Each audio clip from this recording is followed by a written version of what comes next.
Halloween, or Halloween, or Halloween. I wasn't sure what it was, but I was pretty sure I didn't like it. Especially on Monday night, after Miss Brisbane turned out the lights. That's when those skeletons on the wall took an eerie glow. The bats hanging from the ceiling began to whirl and twirl, and the smile on that ghastly orange pumpkin face looked more like a wicked smirk. Weird, weird, weird. So I was thrilled when Aldo flicked on the lights. "Whoa, it looks like Halloween in here," he exclaimed as he wheeled in his cleaning cart. He strolled over to my cage as usual and bent down as we were face to face. "So are you going to wear a costume for Halloween? It's Wednesday, you know. Halloween is when the ghosts and goblins come out to play," he explained. "Eek," I squeaked. No, it's not scary. It's just for fun. All the kids will wear costumes. Richie's going to be a werewolf, so what are you going to wear? A fur coat?" He laughed at his own joke, then began his cleaning routine, talking to me as he swept and dusted. I started thinking about this costume thing. Miss Mac had a costume party once while I was staying with her. People dressed up like kings and pirates and ghosts, and Miss Mac dressed up like a clown with a sparkly pink wig and a funny face. Nobody wore a fur coat. I thought about this costume thing all night and the next day. When Garth threw a piece of wadded up paper in my cage, I wondered about the costumes. When AJ tripped on his way up to the chalkboard and Gail didn't giggle, I wondered about the costumes. Even when Miss Brisbane called on Saya and she answered her, I wondered about the costumes, and I came up with a plan of my own. On Wednesday, Halloween arrived, and there was no costumes. I was extremely disappointed until Heidi blurted out, "Miss Brisbane, when are we going to have that party?" "Raise your hand, Heidi," the teacher told her. Heidi obediently raised her hand, and Mrs. Brisbane called on her. This time, when Heidi asked her question, Miss Brisbane said, "We will have our lessons this morning. After lunch, you may put on your costumes, and we'll start the party." I felt happy, and got in a nice nap for the rest of the morning.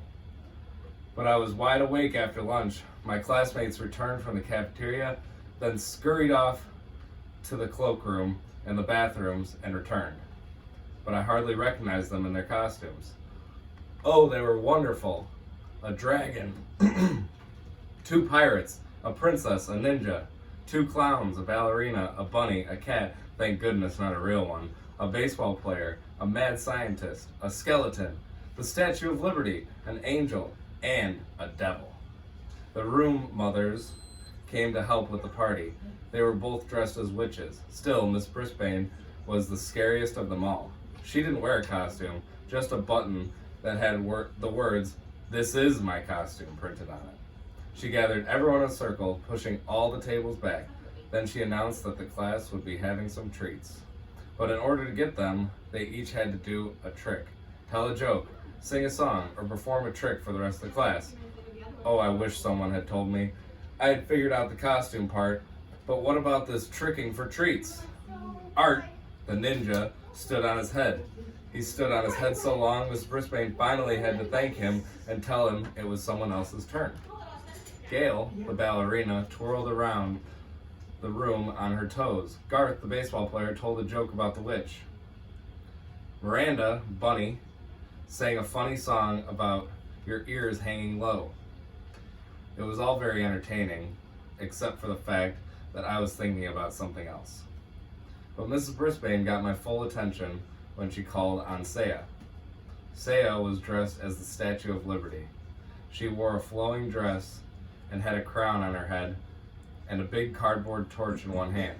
She stared down at the floor as she took her place in the center of the circle. "What trick will you do for all of us?" Saya, the teacher asked. Saya still stared at the floor. "Sing your song, Saya, sing!" I squeaked out as loudly as I could. "You can do it, Saya, sing!" Yes, I know all she could hear was squeak, squeak, squeak, but I did my best. "I think Humphrey wants to hear from you," said Mrs. Brisbane in a surprisingly friendly voice. Suddenly, without warning, Saya began to sing the Star-Spangled Banner in her clear, sweet voice. Everyone stood up right away like you're supposed to when they sing the national anthem. Mrs. Brisbane put her hand over her heart and the other kids did too. Well, pay attention, Art didn't until his mom came over and whispered in his ear. I stood up, too, as proud as a hamster could possibly be. When it was over, no one clapped or said a word. It seemed as if those sweet notes were still drifting around the room.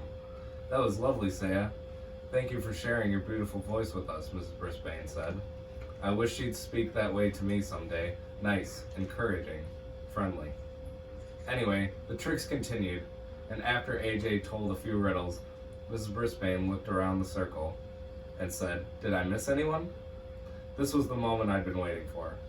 No one had noticed, but the night before, I had sneaked one of all those white dusting cloths into my sleeping hut. I had to act quickly. I pulled out the cloth and crawled under it so it was completely over me. Then I stood up and began to shout like I'd never shouted before. Trick or squeak, I cried. Trick or squeak. Miranda noticed first. Look, she yelled. It's Humphrey. I wish I could have seen the faces of my classmates, but it was dark, dark, dark under the cloth. I could hear them though. First there were gasps, then giggles, then shouts of, Look, and Humphrey's a ghost.